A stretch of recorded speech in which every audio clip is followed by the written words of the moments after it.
And now, Paint Tech, brought to you by KBS Coatings. Rust stops here. You know, with all the talk about barn finds these days, you can tell that a lot of people like to find their projects out in the wild. And because of that, the term barn find has actually expanded to include anything that's been sitting for a while, whether it was in a barn or in a garage or in a shed or out under a tree. It doesn't matter where it was sitting. Everybody knows that one of the first things that goes bad when a vehicle sits is the fuel system.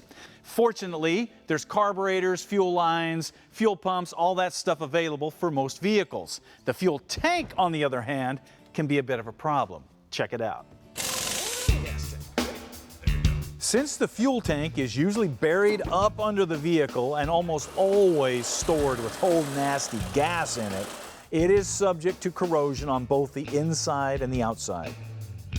Now, a lot of people's way of thinking on this is, well, if the tank's bad, just get yourself a new one, man. That's great if they're available. But replacement tanks are not always available, especially if you're working on something odd. And a lot of times when you do find a tank, they can be expensive. So there is a solid case for restoring your old tank. So that's what we're going to show you how to do using a KBS fuel tank sealer kit.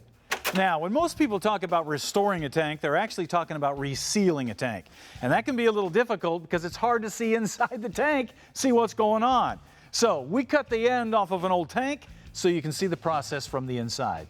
Now, what happens over time is that a tank can develop rust inside due to condensation and the water content in the gasoline.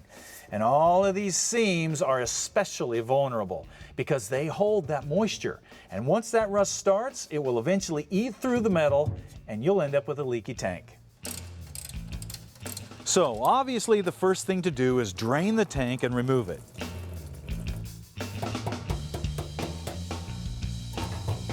Then pull out any pickup tubes, pumps, filters, or sending units.